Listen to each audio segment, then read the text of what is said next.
안녕하세요. 30대 중반의 유부녀입니다. 다들 결혼 후 남편에게 밝혀지는 비밀은 하나씩은 있으시죠? 저 또한 결혼 전 몰랐던 일을 결혼하고 나서 알게 된 게 하나 있는데 역대급으로 끔찍한 존재가 있답니다. 어떤 일이 있었는지 지금부터 써보도록 하겠습니다. 저는 사업가 부모님 밑에서 꽤 부유하게 자랐어요. 학교 말고도 학원과 과외를 지원받아 열심히 공부한 덕에 명문대에 들어가게 됐죠.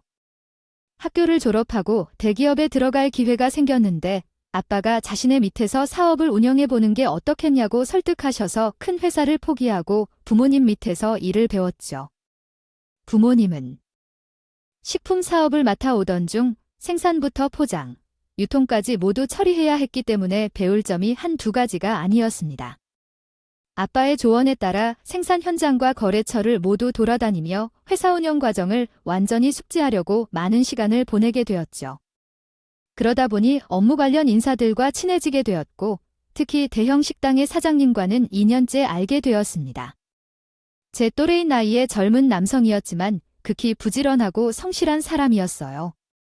게다가 외모와 성격까지 훌륭해서 손님들이 식당에 끊임없이 찾아와 가득했죠. 식품 거래를 하면서 여러 차례 그의 식당을 방문했는데 어느 순간부터는 습관적으로 그의 식당에 드나드는 것이 되었답니다. 그렇게 그 사장님과 많은 대화를 나누게 되었습니다. 나누기도 하고 서로를 응원하는 말을 주고받은 후 술을 한 번 같이 마셨더니 우리 둘 다 서로를 좋아하고 있다는 것을 깨달았어요. 그래서 사귀게 되었고 열렬히 사랑하며 2년 정도를 함께 보낸 후에 저와 남자친구는 30대 초반이 되면서 남들처럼 가족이 되어 함께 살아보기로 결정했어요. 물론 남자친구가 먼저 청혼을 했고 그것을 받아들였죠.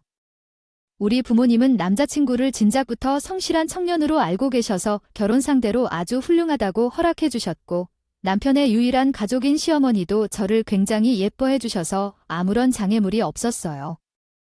그래서 부러움 없는 행복한 신혼을 보낼 수 있었어요. 그는 변함없이 성실하게 가게를 운영하고 나는 회사에 나가 제자리를 지키며 열심히 일했습니다. 그러나 이듬해 코로나라는 전염병이 찾아와 남편의 가게는 주저앉게 되었습니다. 상인들 모두가 그랬던 것처럼 손님 보는 것이 하늘의 별 따기가 되었습니다. 그는 배달까지 직접 다니며 일에 겨우 생계를 유지했습니다.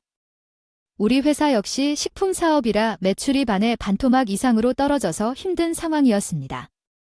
직원들에게 월급을 주고 나면 회사 이익이 거의 남지 않아서 남편과 나는 생활비를 아꼈어요. 남편이 사정이 너무 좋지 않아서 생활비를 제 돈으로 써야 하게 되자 엄청 미안해 하기도 했습니다. 여보, 코로나 때문에 가게 매출이 너무 저조해요. 배달로 월세를 겨우 내며 버티는 모습이라 당신에게 생활비를 한 푼 주지 못하고 있네요. 괜찮아요. 언젠가 풀릴 거예요. 지금은 다 힘든 시기니까 잘 버텨보자고요. 혹시 가게 운영하는데 모자란 돈이 있으면 말해주세요. 제가 보태줄 테니까. 아니에요. 배달은 꾸준히 들어오고 있으니 충분히 버틸 수 있어요. 그 대신 당분간 생활비를 못 주더라도 이해해줘요. 미안해요, 여보. 그는 힘든 상황에서도 긍정적인 마음가짐으로 일했고 저에게 연신 미안하다는 말을 해주며 꿋꿋이 잘 버텨나갔어요. 아주 힘든 상황에서도 이런 모습이니 이 남자와 결혼하기를 잘했다는 생각을 하루에도 수십 번씩 했습니다. 코로나로 인해 정부에서 6시 이후 영업을 중지하라는 시정이 내려지면서 남편의 상황은 더 나빠졌어요. 그래서 제가 몇 달간 월세를 대신 내주었습니다. 여보, 너무 고마워. 미안해. 잘 버틸 줄 알았는데 영업시간 제한이 걸리니까 적자만 드네. 내 가게를 접어야 할까봐. 가게를 접다니. 지금까지 잘 버텨왔으면서 약한 소리를 왜 해? 조금만 더 기다리면 코로나도 다 지나갈 테니까 어리석게 생각하지 마. 고마워, 여보. 대신 가게가 살아나면 내가 이자까지 다 갚아줄게. 그렇게 도움을 주고받으며 잘 버티고 있었는데 어느 날 상상도 못할 일이 생겼습니다. 집 초인종이 울려서 나가봤더니 남편은 누나라는 사람이라고 하더군요. 하지만 그 사람은 외동이어서 잘못 찾아왔다고 인터폰에 대고 말했습니다. 저기, 제 남편은 외동이에요. 집을 잘못 찾아오신 것 같습니다. 여기 박하준 씨 집이 아닙니다. 분명 여기가 맞다고 했는데? 박하준이요. 제 남편 이름이 맞긴 맞는데 뭐야. 그럼 내 동생 집이 맞네. 난 당신 시누이예요. 문 좀 열어주세요. 너무 놀란 저는 안방에 있는 남편을 불러 상황을 전했습니다. 여보, 당신한테 누나가 있었어. 지금 집 앞에요. 그와 함께 있는 여자가 당신은 누나래라고 말했을 때 그는 당황한 표정을 감추지 못했습니다. 그게 사실은 당신에게 숨겼던 게 있어? 나는 외동아니라 위에 누나가 한 명 있었어. 그런데 왜 속였어? 무슨 이유가 있었던 거야? 배달은 남매나 뭐 그런 거 아니야? 사실은 5년 전에 누나가 사기죄로 감옥에 갔었어. 감옥에 숨겨서 미안해. 집안에 전과자가 있다고 하면 당신이 나를 받아주지 않을까 봐 그랬어. 당신에게 화도 나고 많이 혼란스럽다. 미안해. 입이 10개라도 할 말이 없어. 그럼 문을 열어줄까? 멀리서 찾아왔는데 얼굴이라도 볼까? 그럼 식구가 찾아왔는데 문전박대를 할 거니?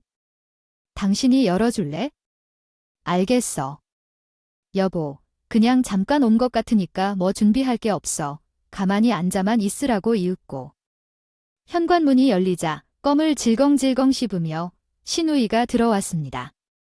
아, 나 문 빨리 못 여냐, 이 자식아? 누님이 추운 데서 벌벌 떨어야 되겠냐고. 누나, 오랜만이야. 언제 출소한 거야? 아직 출소하려면 몇 달 남았잖아. 모범수로 가석방됐다. 얘야, 박하준, 너 누나가 반갑지 않은 거냐? 왜 표정이 썩어 있는 거야? 갑자기 찾아와서 여기서 혼자 사는 집이 아니라 와이프와 함께 사는 신혼집이라고 그러는 거야? 잘 됐다고 생각해? 밖에서만 보면 되게 좋아 보여? 그런데 와이프가 내 존재를 모른다는 게 문제야. 멀쩡한 누나가 있는데 왜 외동이래? 라고 하면, 감옥 간 누나가 있다고 하면 와이프가 날 거절할까봐 숨겼어. 부끄러워서 말이야. 그건 사실이야. 내가 누나 때문에 속았다고 생각하고 억울하게 내가 그런 상황에 들어갔다고 여러 번 말해봤어. 그리고 왜 면회도 안 왔어? 나는 얼마나 널 기다렸는지 알아? 나랑 와이프가 싸우기 전 서로 건네진 인사를 막으려고 처음 본 시누이에게 인사를 했어. 안녕하세요, 형님 처음 뵙겠습니다. 저는 하준 씨와 결혼한 김지우입니다. 시누이가 아래 위로 살펴보고 네가 내 윗사람이구나 하며 반가워하고 거실로 짐가방을 들고 들어왔습니다. 네, 형님 편하게 말씀하세요. 커피라도 한 잔 드릴까요? 가져와봐. 사제 커피를 먹어본 지 5년이 넘었는데 오랜만에 맛을 보고 싶네요. 믹스 말고 아메리카노로 주세요. 불편한 마음으로 커피를 내려다 드리고 거실에 나란히 앉아 대화를 나눴습니다. 시누이가 주로 남편 어떻게 지냈는지 물어보고 대답을 하자 본론으로 들어가자며 하준아, 나 지금 막 출소했어 라고 말했습니다. 여기 온 건 오늘 올 곳이 없어서인데요. 당분간 신세를 조금 지어야 할 것 같은데 괜찮을까요? 시누이가 아무런 어려움 없이 우리 집에 살겠다고 했더니 남편이 이를 막았습니다. 누나, 그건 말도 안 되는 소리야. 우리 신혼집에 와서 살겠다고? 엄마 집에서 살아도 되는데요. 엄마 집은 시골 촌구석이잖아. 거기서 무슨 일을 할 수 있겠어요? 여기 도시에서는 나만 취직할 곳 있을 것 같으니까. 당분간만 살게 하는 거 괜찮나요? 시누이가 눈을 부릅뜨고 괜찮냐고 물어왔는데 안 된다는 대답을 못하겠더라고요. 아무리 오갈 곳이 없다 해도 내치는 건 예의가 아닌 것 같아요. 어쩔 수 없이 시누이를 받아들이게 됐답니다. 형님, 그 당분간만 지내신다는데 안 될 이유가 없죠. 취업하시면 바로 나가주시는 거죠. 그렇다니까 내가 이래봐도 감방에서 딴 자격증만 무려 6개야. 어디든 갈 수 있을 테니까 조금만 참아줘. 남편은 미안해 죽을 것 같은 표정을 지으며 저에게 사과를 했고 저는 괜찮다고 그 일을 달래줬습니다. 그렇게 시누이와 동거가 시작됐는데 주로 밖에서 시간을 보내서 부딪힐 일은 크게 없었어요. 밥도 밖에서 먹고 들어와 집에서는 잠만 잤답니다. 그래서 이 정도면 충분히 참아줄 수 있을 것 같았는데 다른 문제가 생기더군요. 출근하려고 옷장에 있던 가방을 꺼내려는데 아무리 찾아도 없어서 온 집안을 다 뒤져봤는데 어디에도 없더라고요. 그래서 회사에 둔 것 같아서 다시 찾아보았지만 역시 보이지 않았습니다. 살면서 제 물건을 한 번도 잃어버린 적이 없었기 때문에 마음이 조금 찝찝했어요.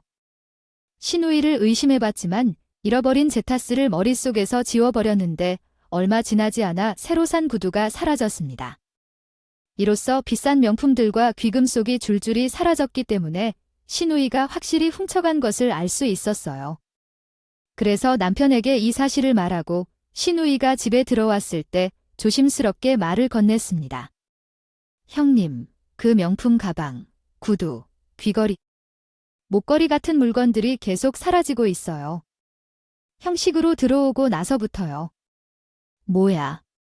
그래서 지금 내가 옳게 물건을 훔쳐간 도둑년이라는 거야? 시누이는 크게 흥분하며 자신이 범인이 아니라고 부정했습니다. 그러자 남편이 길게 한숨을 내쉬곤 말했어요. 누나가 아니면 누가 가져갔겠어. 솔직히 말하고 빨리 물건 돌려줘. 글쎄 나 아니라고. 이것들이 쌍으로 날 도둑년으로 보내. 아 생선은 잡지 마, 발뺌하지 마. 누나 말고 집에서 도둑질 할 사람이 누가 있다고 그래? 누나 도벽 있는 건 예전부터 알고 있었는데 내 와이프 물건까지 손댈 줄은 꿈에도 몰랐다. 여러 말 말고 내 와이프 물건 어떻게 했다. 솔직히 말해. 남편이 확신에 찬 눈빛으로 묻자 시누이가 실토하기 시작했다. 아, 나 자식아. 모른 척 좀 하면 더 나나. 그래, 맞아. 나는 돈이 부족해서 그랬어. 몇 개의 물건을 슬쩍 해서 가져와 팔았어. 요즘 일자리를 구하는 게 어려워서 돈이 필요했거든. 하지만 그 많은 가방과 구두를 맨날 세워두고 있는 거야? 티가 안 날 줄 알았는데 말이야. 그리고 꼴랑 가방과 구두를 조금 가져갔다고 나의 동생한테 말했어. 진짜로 부자가 아닐지라도 말이야. 슬쩍 뭘 가지고 그러는 거야? 난리 났구나.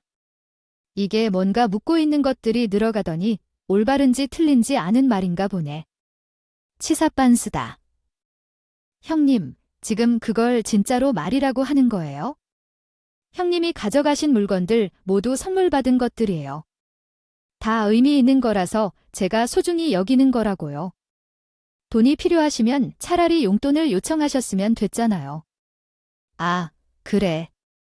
그럼 나 좀 용돈 주라. 나 감방 다녀온 뒤로.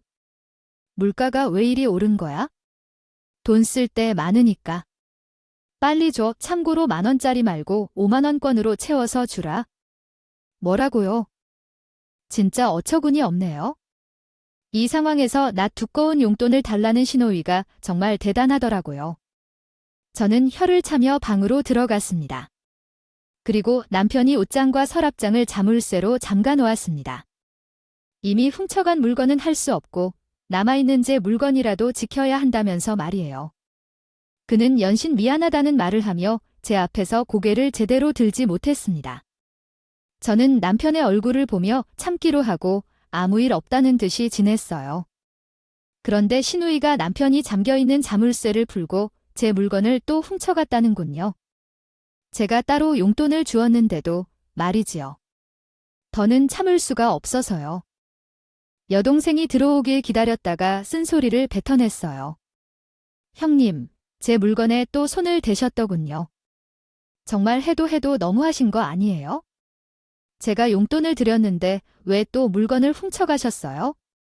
올케야말로 옷장하고 서랍장에 채워둔 자물쇠 뭐야? 그거 보고 나 기분 나쁘다고 해놓은 거지? 올케가 너무 괴롭혀서 엿 좀 먹이려고 자물쇠 푼 후 가방 하나 때렸다. 그리고 그런 허접한 자물쇠는 나한테 식은 좀 먹기야. 눈을 감고도 풀 수 있다고. 그러니까 쓸데없는 짓 하지 말고 그냥 열어놔. 지금 그걸 말이라고 하세요? 물건을 훔쳐간 게 자랑이시냐고요? 이렇게 말했습니다. 자물쇠는 제 남편이 달아놓은 거예요. 어쨌거나 이미 벌어진 일을 되돌릴 수는 없어. 올케 가방은 중고 매장에 갖다 팔았으니까 그만 들들 볶아. 나 피곤하니까 건들지 마. 형님 더 이상은 안 되겠어요. 이 집에서 나가주세요. 뭐야? 오갈데 없는 시누이를 내쫓겠다는 거야? 제가 원룸 보증금 빌려드릴 테니까 나가주세요. 형님이 제 물건에 손대는 거 더는 봐드릴 수가 없습니다. 시누이는 어이없다는 표정으로 돌아보더니 자기는 비좁은 원룸에서 지낼 수 없으니 최소한 빌라 전세금을 달라고 말했습니다. 오갈데 없는 사람을 받아줬더니 보따리 내놓으라는 꼴이었죠. 방으로 들어가려는 시누이의 손목을. 오늘 밤이 마지막이니 짐을 싸라고 경고했습니다. 형님, 오늘 밤만 보내고 내일 나가세요. 제가 원룸 보증금 1,000만 원 드릴 테니까 그거 받고 나가세요. 아셨어요? 지금 나랑 해보자는 거야? 얘야, 아내 시누이야. 내가 어려워해야 할 사람이라고. 투룸빌라 이하로는 절대 안 나갈 거니까 그런 줄 알고 꺼져. 형님, 저한테 돈 맡겨 놓으셨어요.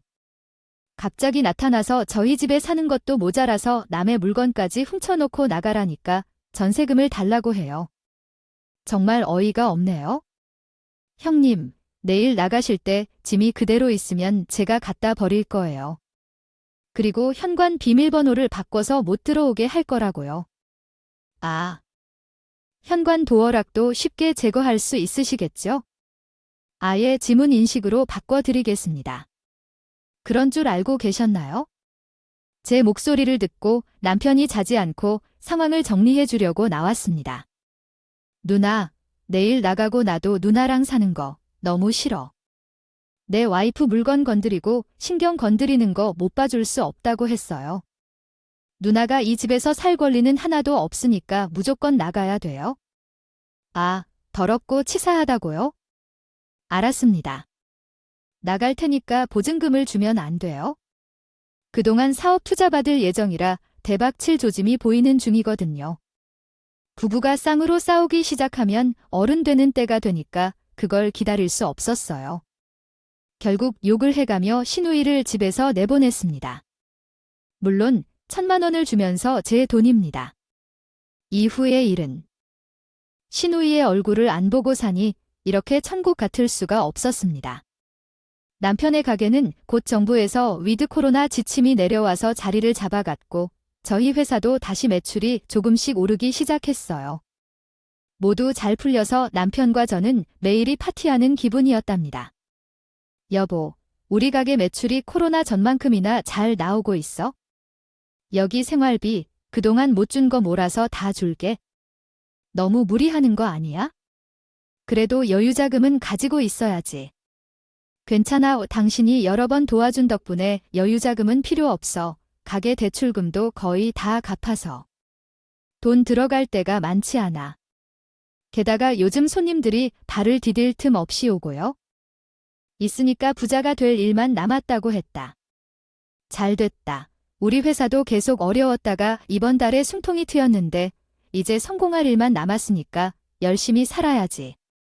그렇게 신혼을 다시 만끽하며 잘 보내고 있었는데 어느 날 시누이가 또 찾아왔다. 저는 시누이의 얼굴을 보자마자 불쾌한 감정이 들었다. 형님, 여기는 어쩐 일로 오셨어요? 미안한데, 여기서 몇 주만 지내자. 올케가 준 돈을 다 날려버렸어. 보증금으로 드린 돈을 날리다니요. 오랜만에 하우스 좀 가서 화투표 좀 하자. 1,000만 원을 1억으로 불리려고 말이야. 그러나 아쉽게도 운이 없어서 다 잃었어. 형님, 저한테 왜 그러시는 거예요? 보증금을 도박으로 날렸다니 그럼 전에 제 물건을 팔아서 도박장이 들락거린 거였어요. 지금 그게 중요해. 내가 오갈 데가 없다는 게 중요한 거지? 오늘부터 당분간 여기서 지내게 해주든가 보증금을 다시 주든가 해야겠어요. 선택은 옳게 할 거야. 제 선택은 둘 다 아니에요. 그냥 돌아서서 갈 거예요. 저는 강제로 현관문을 닫으려는데 신우이가 문 사이로 손을 넣어서 찍고 말았습니다. 신우이의 수작인 건 알지만 손이 다치게 돼 어쩔 수 없이 집으로 데려와서 급하게 약을 바르고 붕대로 감아주었습니다. 그러자 신우이는 작은 방으로 쏜살같이 들어갔다. 문을 닫고 잠그기로 했어요. 눈을 뜨고 코베인처럼 되었다는 거죠. 남편이 일을 마치고 집에 돌아와서 신우이의 신발을 보고 문을 두드려 나오라고 겨드랑이에 기소리를 질러봤지만 신우이 방문은 열리지 않았습니다. 2주 동안 빈둥거리며 우리 집에서 지내고 있던 신우이가 이번에도 제 물건에 손을 대더라고 해요. 전생에 동안 그렇게 크게 화를 낸 적이 없었는데 그날만큼은 악마가 따로 없을 만큼 크게 분노했습니다. 당장 우리 집에서 나가주세요. 어여사는 주제도둑질까지 하는 게 어떻게 가족지라고 할 수 있어요? 나가지 않으면 경찰을 불러버릴 거예요. 아니야, 왜요? 이렇게 흥분해서 그래요? 단지 명품 코트 하나를 팔았다고 그러는 거예요. 그것은 후에 저가 다 갚아주겠으니 그만하세요. 그만 못하신다고요. 새 동안 제 눈앞에서 사라지지 않으면 112 버튼을 누를 겁니다. 하나, 둘, 알았어요. 나가면 될 거예요. 오케이, 이제 보니까 성격이 아주 나쁘네요. 상급자에 대한 태도가 아주 운빵하지 않다고요. 당신이 사업에 성공하든 말든 제게는 관계없어요. 제발 눈앞에서 사라지세요. 목청을 다한 소리로 외쳤더니 신우이가 꼬리를 내려놨다. 짐가방을 들고 우리 집을 나섰습니다. 그런데 화가 풀리지 않아 집 안 물건을 내던졌어요. 쌓인 감정을 터뜨리고 말았어요. 신우이만 없으면 우리 부부에게는 문제가 없어요. 그래서 다시 잘 지낼 수 있게 됐어요. 그녀는 신우이가 다시 찾아오면 그땐 이사를 가자고 했어요. 그녀는 또한 똥이 무섭냐고 피해 라고 말했어요. 나도 또다시 신우이와 부딪혔지만 남의 일로 생각하고 받아들였어요. 그래서 대답했어요. 우리는 각자의 자리에서 최선을 다하고 집에서는 알콩달콩 사랑했어요. 하지만 2달 뒤에 신우이가 또 찾아왔어요. 이렇게 끈질기고 염치 없는 사람은 처음이었죠. 형님께서도 말 안 하셔도 아시겠지만 우리 집에서 함께 지내실 생각이라면 집어치우세요. 아, 나도 오늘은 올케한테 짐 빚을 갚으러 온 거야? 밥도 함께 하고 말이야? 네, 빚을 갚겠다고요. 아, 그래, 올케가 준 보증금을 갚으러 왔어. 나도 양심이 있는 사람이라는 건 알겠지? 신우이가 가방에서 두툼한 봉투를 꺼내 건네주더군요. 저는 봉투 안에 돈 1,000만 원을 보고 놀랐습니다. 예상 못했는데 이 돈을 갚겠다고 오신 거예요. 아, 그렇다니까 내가 시작한 사업이 잘 되고 있거든. 수익이 발생하자마자 앞으로 온 거야? 형님, 무슨 사업을 하길래 벌써 이만한 수입을 내셨어요?